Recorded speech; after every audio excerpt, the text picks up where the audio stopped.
Temporal provoca estragos no interior paulista. Vento forte derrubou parte da estrutura da fogueira da Fejupe em Pirapozinho, considerada a maior do país. Apesar dos estragos, não houve registro de feridos. Já em Andradina, os ventos fortes derrubaram árvores e destelharam residências e estabelecimentos comerciais. E começa hoje a FEICORTE, uma das maiores feiras da pecuária de corte do mundo.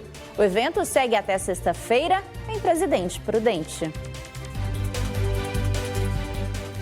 Eu sou Lucy Castro e te faço companhia a partir de agora.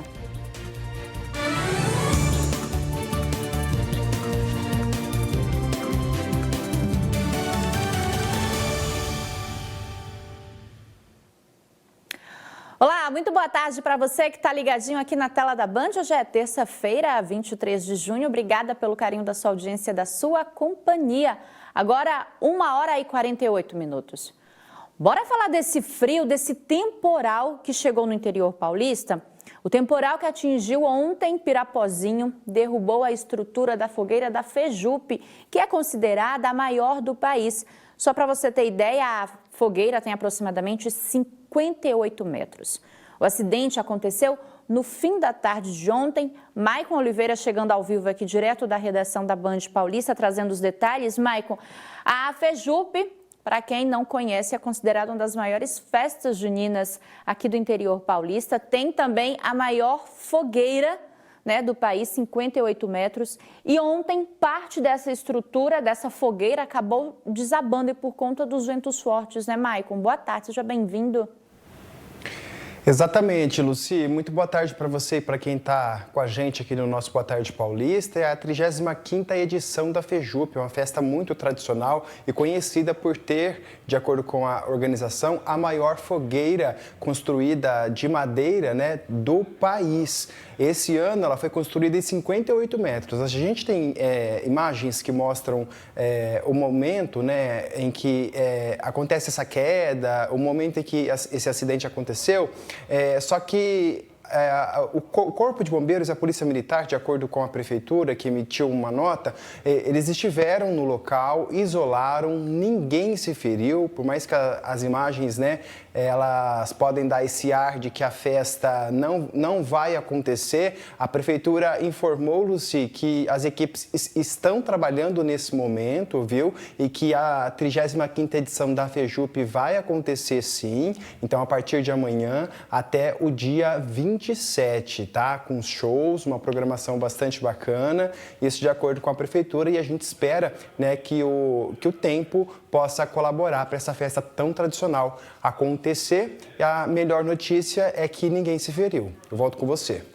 O estrago, olhando assim nas imagens, realmente parece que a festa, a fogueira, não vai acontecer, mas segundo os organizadores, ela está prevista. Obrigada, viu, Maicon? E não foi só em Pirapozinho, não, viu? A primeira frente fria do inverno começou com vontade e provocou estragos também na cidade de Andradina. Thaís Lobato vai chegar ao vivo aqui, Thaís, porque choveu forte, ventou bastante. Nas imagens que a gente recebeu, alguns muros, foram desabados, telhados também foram arrancados. Um estrago ontem no começo da noite na região de Andradina, não é mesmo? Boa tarde. É isso aí, Lucy. Uma ótima tarde para você e para todos que estão nos acompanhando. Olha, segundo dados da Defesa Civil do Estado de São Paulo, os ventos que começaram na cidade de Andradina por volta das 3 horas da tarde desta segunda-feira chegaram até 100 km por hora, viu? Acompanhado também de chuva, o que, como você já adiantou, causou muitos estragos na cidade. Entre eles, então, alguns prédios comerciais, barracão, do parque industrial que acabou sendo ali destelhado. Teve parte da estrutura também comprometida devido aí a este vendaval, viu? Além disso, um parque aquático que fica localizado na cidade, Luci, também acabou sendo aí prejudicado com esses ventos e parte ali da decoração acabou também sendo destruída, caiu ali também, né, durante este período de chuva na cidade de Andradina, viu? Hoje de manhã, a Defesa Civil da cidade emitiu uma nota nas redes sociais e atualizou a situação ali no município. E eles disseram que pelo menos 40 árvores então caíram na cidade durante a tarde e também início da noite de ontem, viu? Eles contaram que em um bairro lá da cidade chamado Vila Mineira, parte ali do bairro precisou ficar sem água, né? Teve interrupção então no fornecimento de água também porque foi atingido com esses vendavais, né? E também por conta das árvores que acabaram caindo em alguns pontos específicos da cidade, deixando alguns bairros isolados. Hoje, né, o capitão da Defesa Civil da cidade comentou conosco, eu entrei em contato com ele, ele comentou conosco que desde ontem, então, a Defesa Civil, juntamente com o Corpo de Bombeiros, já começou a trabalhar para poder retirar toda a sujeira da rua e também galhos de árvores, né? E também para voltar aí o fornecimento de água, principalmente nesse bairro Vila Mineira da cidade. E ele também comentou que hoje, na parte da manhã, até aproximadamente 11 horas da manhã, eles ainda estavam trabalhando para retirar grandes árvores que haviam caído em estradas rurais, que ligam alguns bairros rurais da cidade até o centro, né, até a área urbana. Então, por isso, alguns moradores acabaram também ficando isolados durante a madrugada, viu? Apesar do susto e do forte vento, ninguém se feriu, Luci. Aqui atrás de mim, olha, o nosso telespectador pode acompanhar que o tempo segue muito fechado aqui em São José do Rio Preto, e esse tempo segue assim não só aqui na capital da região metropolitana, mas também em outras cidades aqui da nossa região. Por isso, a Defesa Civil então emitiu um alerta para que a nossa região tenha que ficar aí, né, esperto, de olho, e também pediu para que em caso de fortes chuvas e ventos, todos possam se abrigar em um lugar fechado e seguro. Com certeza, Thaís. Daqui a pouco, inclusive, vou falar da previsão do tempo para os próximos dias, viu? Obrigada por enquanto, Thaís. E ainda falando desse temporal, um homem de 48 anos morreu após ser arrastado por uma correnteza durante um temporal em Mirante do Paranapanema na noite de ontem. De acordo com informações policiais, a vítima teria feito uso de bebida alcoólica antes do ocorrido. Ainda de acordo com a polícia, o homem caiu em uma área de escoamento de água na região central da cidade, enquanto chovia forte, o que teria levado ao afogamento. Ele chegou a ser socorrido e levado ao pronto-socorro local com vida, mas infelizmente não resistiu e acabou morrendo. Bora falar então da previsão do tempo? Vamos lá para fora porque tá frio, viu? O tempo vai seguir assim pelos próximos dias. Hoje e amanhã ainda temos previsão de chuva, inclusive imagens agora de Botucatu, chove neste momento e as temperaturas, gente, seguem bem baixas, viu? As regiões que fazem divisa com o estado do Paraná, principalmente, são as regiões que vão mais sofrer aí com essas temperaturas mínimas. As mínimas seguem, inclusive, abaixo dos 10 graus. Só que no sábado, as temperaturas aí podem subir um pouquinho, viu? A gente está com imagens agora ao vivo de Prudente, né? Segundo o termômetro aí está 18 graus, né? Eu acho que essa temperatura está um pouquinho menos, 16 para corrigir aqui a pessoa míope, né? Olha, a gente também tem previsão de chuva para a região de Rio Preto, então fica o alerta aí para quem, né, vai sair, para quem precisa trabalhar. A gente tem previsão ainda de mais chuva no interior paulista e de mais frio também. Rio Preto, 20 graus agora. A gente vai fazer uma pausa, daqui a pouquinho a gente volta trazendo mais informação do interior paulista. 1h56, intervalo é rápido, a gente volta já.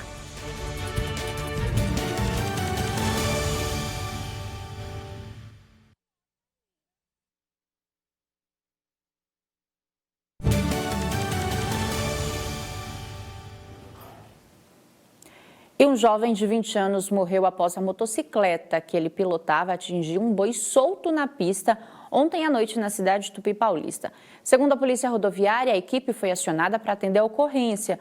A motocicleta trafegava no sentido do município, a rodovia Comandante João Ribeiro de Barros, quando atingiu o animal que estava no meio da faixa de trânsito. O motociclista, que era morador da cidade, foi socorrido pelo Corpo de Bombeiros de Dracena, mas não resistiu aos ferimentos e morreu no pronto-socorro local. O animal acabou fugindo para o pasto. Agora a gente vai falar que a Justiça de São José do Rio Preto concedeu a liminar em uma ação civil pública movida pela Prefeitura e determinou o bloqueio dos bens da Santa Casa Branca e também de 4 investigados, entre eles o ex-secretário de Saúde de Rio Preto, Rubens Bota. Thaís Lobato vai voltar ao vivo aqui com a gente. História, Thaís, que já virou novela, né? Todo dia um capítulo, toda semana um capítulo e agora tem essa determinação da Justiça. Exatamente, Lucia, essa história então que está dando o que falar desde quando o convênio foi anunciado há cerca de 2 meses atrás aqui em São José do Rio Preto, viu? Mas esse valor então, como você comentou que está bloqueado, chega a R$3.800.000 e como você disse, envolve as finanças da Santa Casa da cidade de Casa Branca, além também do ex-secretário de Saúde aqui de São José do Rio Preto, Rubem Botas, que é quem estava então responsável pela pasta, né, na ocasião na qual este contrato foi firmado, além de secretárias, né, que envolvem a Santa Casa de Casa Branca e também a Secretaria de Saúde de Rio Preto e o provedor desse hospital, viu? Só para relembrar, né, o nosso telespectador que talvez não se lembre deste caso, dessa situação, esse convênio foi firmado então entre a Secretaria de Saúde de São José do Rio Preto e a Santa Casa da cidade de Casa Branca. Esse convênio, ele era de R$12 milhões e tinha a intenção de fornecer pelo menos 60 mil exames aqui para a cidade de São José do Rio Preto. A Santa Casa, né, ali da cidade de Casa Branca, ficaria responsável por encaminhar algumas carretas aqui para Rio Preto e essas carretas ficariam em bairros específicos da cidade, fornecendo esses exames, né, para pessoas que estavam na fila há mais de 10 anos aqui em São José do Rio Preto. Ocorre que logo depois que esse contrato foi firmado, alguns advogados aqui de São José do Rio Preto e também a Câmara da cidade apontou algumas irregularidades nesse contrato, como por exemplo, Luci, a capacidade dessa Santa Casa de fornecer todos esses milhares de exames aqui para São José do Rio Preto. Além disso, este hospital, ele estava com uma intervenção também administrativa, viu? Por conta aí de alguns problemas, né, na administração financeira e para finalizar, haviam sido pagos aí pelo menos R$4 milhões com antecedência, com pelo menos 15 dias de antecedência da Secretaria de Saúde de Rio Preto até então a Santa Casa de Casa Branca. Ao longo então dos dias foram feitas aí investigações, foram abertas, né, ali uma SEI na Câmara de São José do Rio Preto.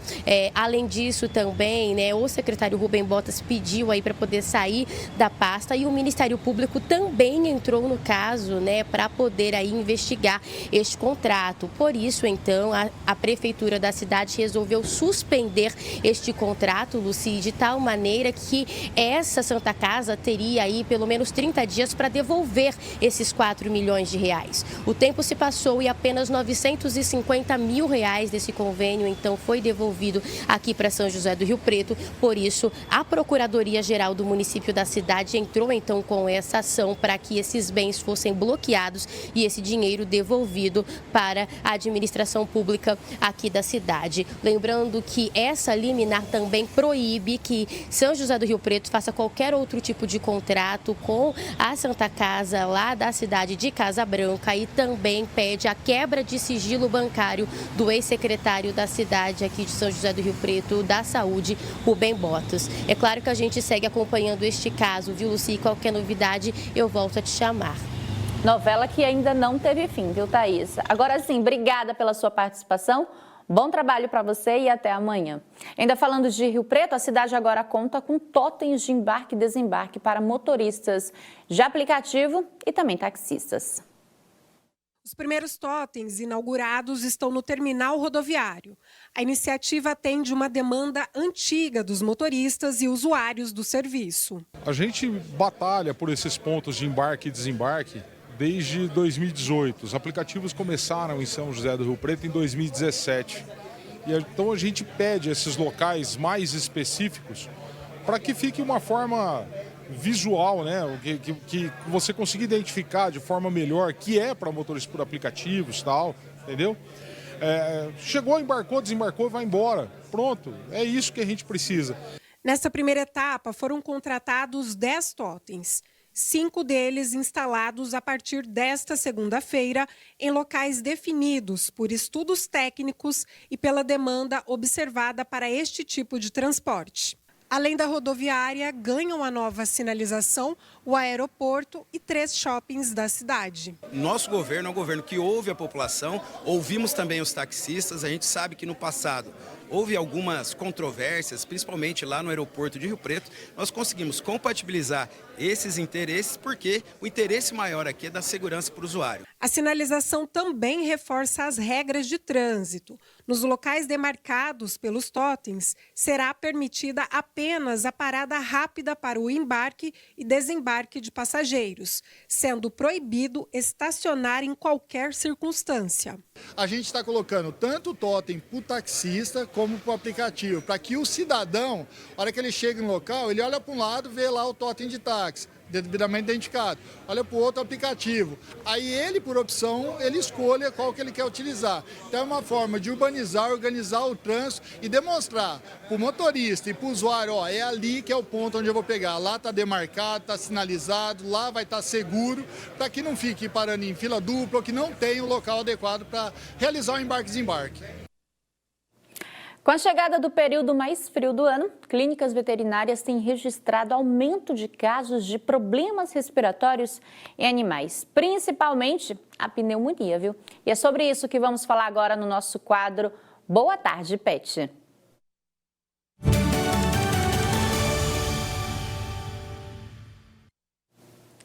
E hoje recebemos o Dr. Rafael Severino, médico veterinário. Doutor, boa tarde, seja bem-vindo. Boa tarde, Lucy, muito obrigado. Boa tarde a todos que estão em casa. Bora então falar dessa questão da pneumonia. Por que nessa época os casos de pneumonia em animais aumentam? Lucy, é um caso muito preocupante, né? Nós na clínica estamos recebendo muitos animais com uma pneumonia bem agravada. Então não é uma simples gripe, né? Mas eles estão chegando com uma pneumonia bem grave. Isso preocupa nós, porque o tutor em casa está vendo que o pet está tendo a gripe, está tendo sintomas e ele deixa para levar na clínica algo que já está bem mais grave. Tem alguma forma de prevenir, de evitar a doença? Lucy, sim.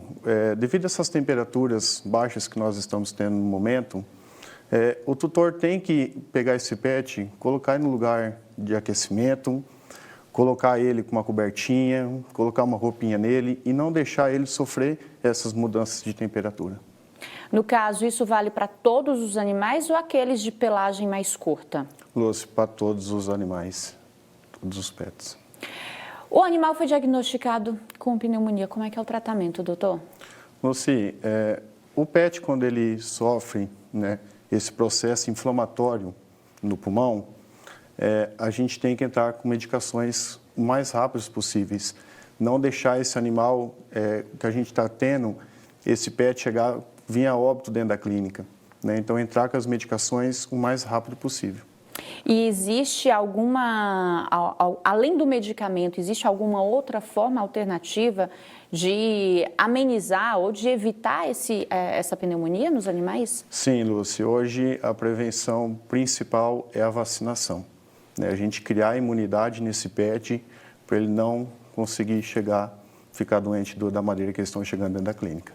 Assim como nos humanos, a vacina, como é que funciona? É de ano em ano? Tem algum período que deve ser imunizado? Porque a gente tem a campanha da gripe. Sim. Né? O animal, como é que funciona? Lucy, é a mesma coisa, né? Os pets, eles têm a faixa etária que a gente começa a fazer as vacinas, que é o protocolo vacinal. Já de filhote, ele já recebe a primeira dose e depois são doses anuais. E essa vacina que eles tomam anualmente, Isso vale também para todas as idades, todas as raças. Sim, para todo mundo. Doutor, eu queria agradecer a participação do senhor aqui com a gente. Muito obrigada, uma boa tarde. Obrigado, viu? Luci. Amém. A gente vai fazer mais uma pausa, intervalo. Daqui a pouquinho a gente vai falar da FEICORTE, viu? Começa hoje uma considerada uma das feiras mais tradicionais da pecuária de corte no mundo. Agora, 2h09, Botucatu marcando 19 graus. Voltamos já.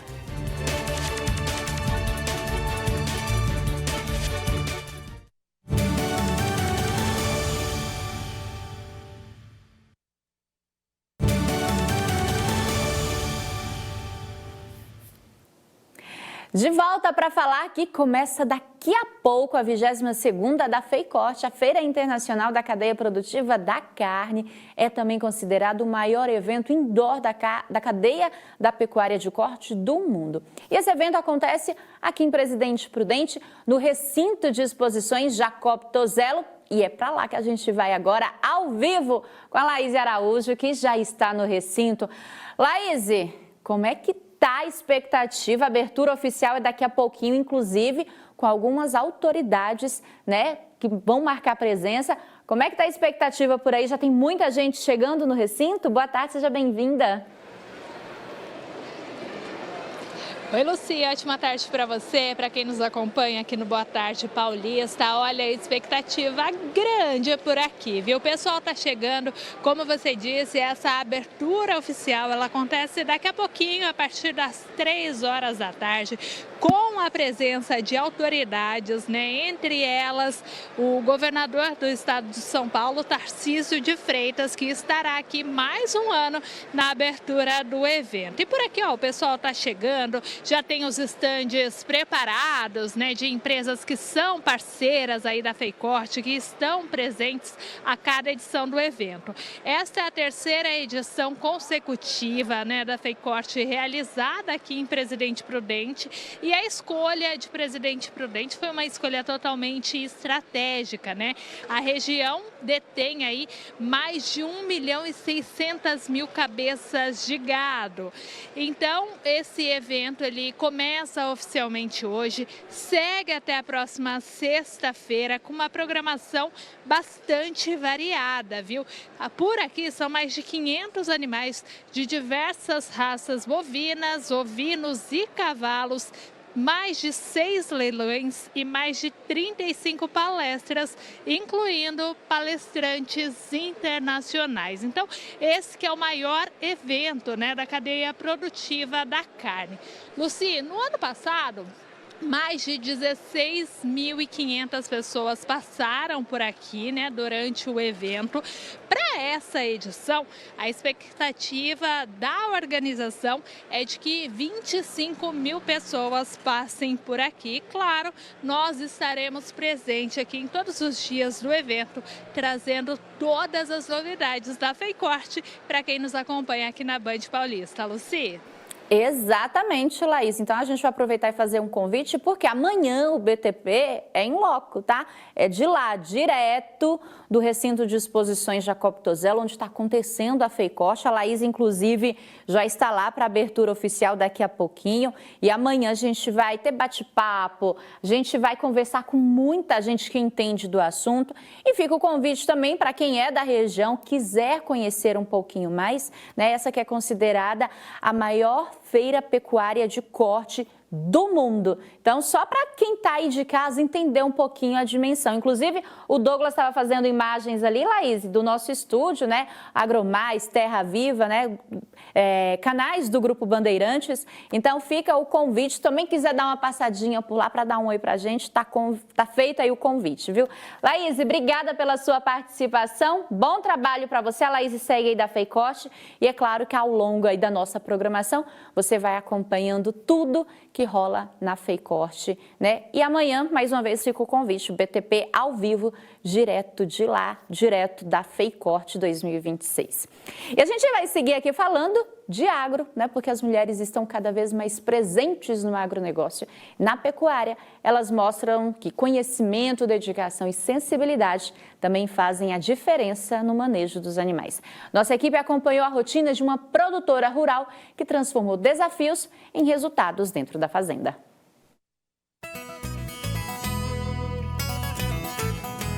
O dia começa cedo na Fazenda Santo Antônio. Entre a lida com o rebanho, o manejo dos animais e as decisões da propriedade, quem comanda a rotina é a Manu. Filha de produtores rurais, ela cresceu acompanhando o trabalho da família no campo. Mas nunca imaginou que um dia estaria à frente de uma criação de Nelore, assumindo sozinha atividades que tradicionalmente eram realizadas por homens. Eu não imaginava, ainda mais que eu falo que eu vim da pluma do algodão, né? Das vagens do feijão. E aí hoje eu tô aqui mexendo com o Nelore mocho, né? Que o Nelore tem algumas características típicas do Nelore, né? O Nelore, desde que eu conheci, é uma raça que ele tem um comportamento muito desbravador, né? É uma raça que ela é temperamental.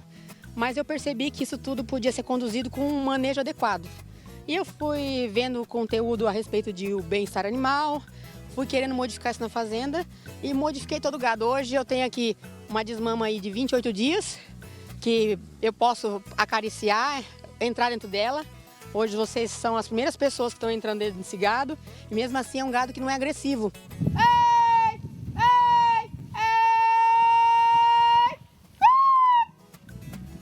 Há quase 10 anos, ela assumiu sozinha toda a rotina da fazenda.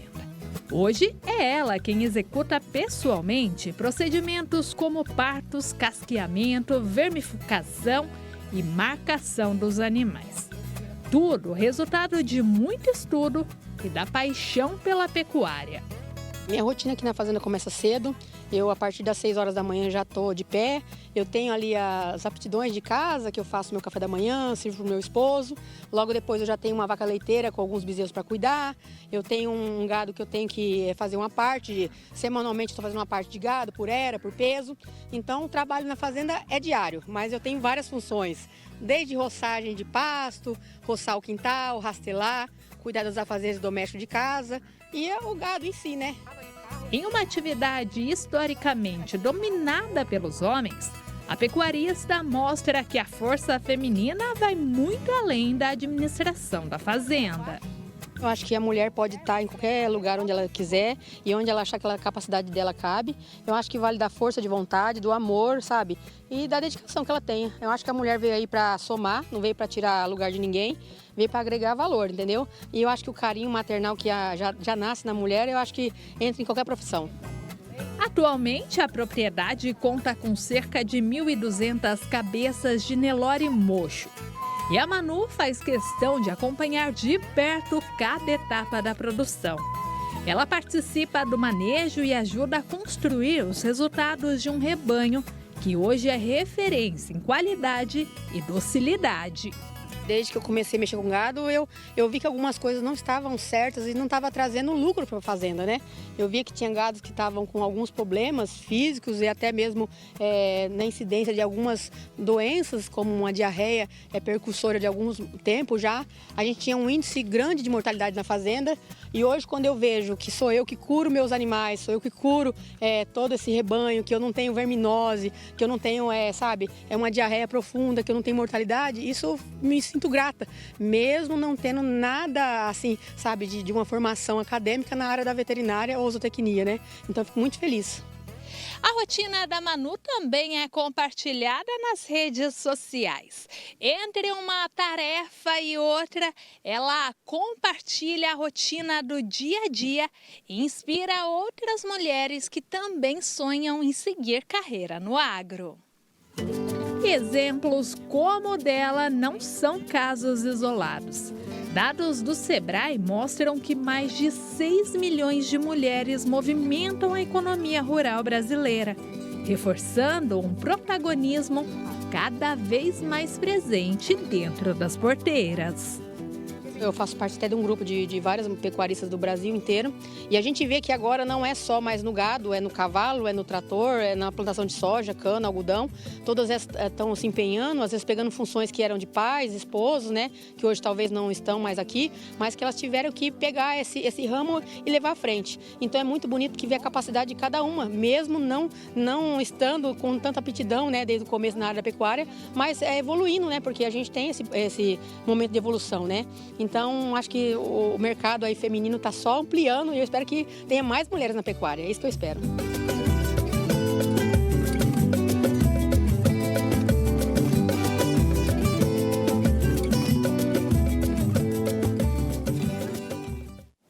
legal, hein? Isso só mostra que a gente pode fazer e ser o que a gente bem quiser, não é mesmo? Bora de intervalo, última pausa aqui no BTP, 2 horas e 21 minutos. E o tempo vai ficar carrancudo, assim, praticamente todo o interior paulista, com essa chuvinha e esse friozinho que agrada a alguns e desagrada a outros, viu? Rio Preto está marcando 20 graus agora, voltamos já.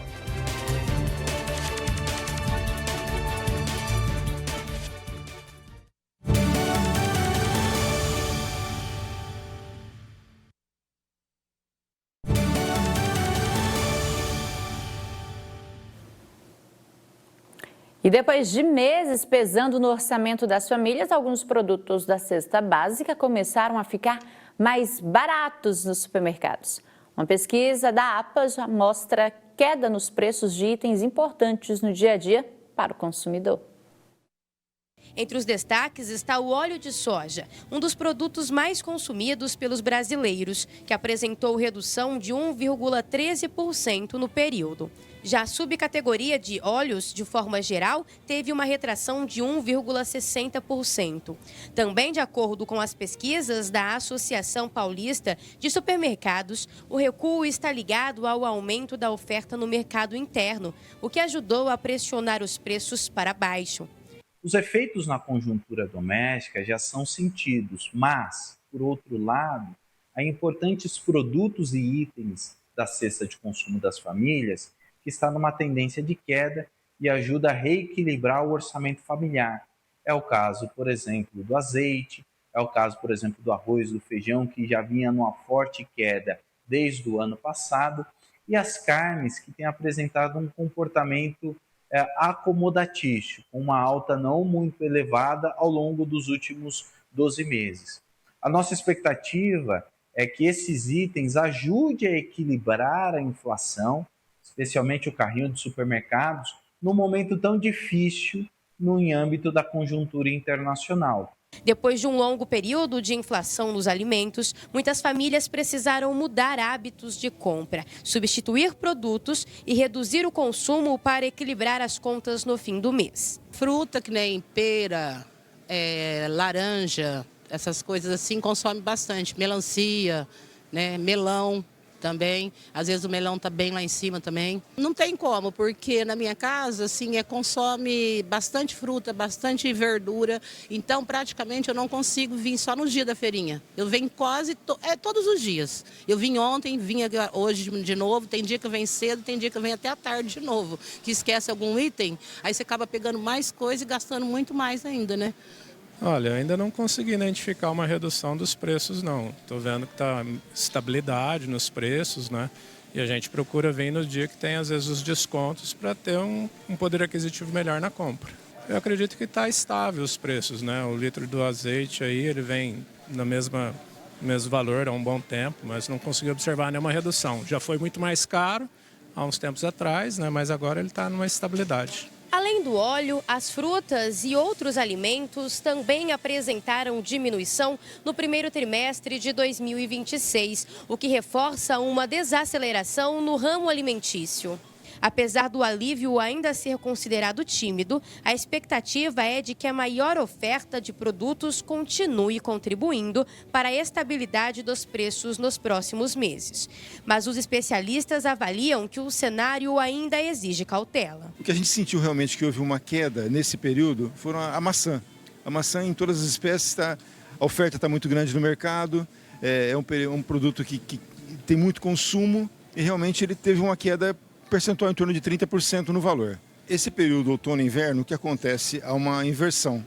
O consumidor deixa de consumir a fruta para consumir mais o legume, entendeu? Então pode ser que algumas frutas, devido também à sazonalidade delas ser no período de junho, julho, ela possa ter sua safra prejudicada.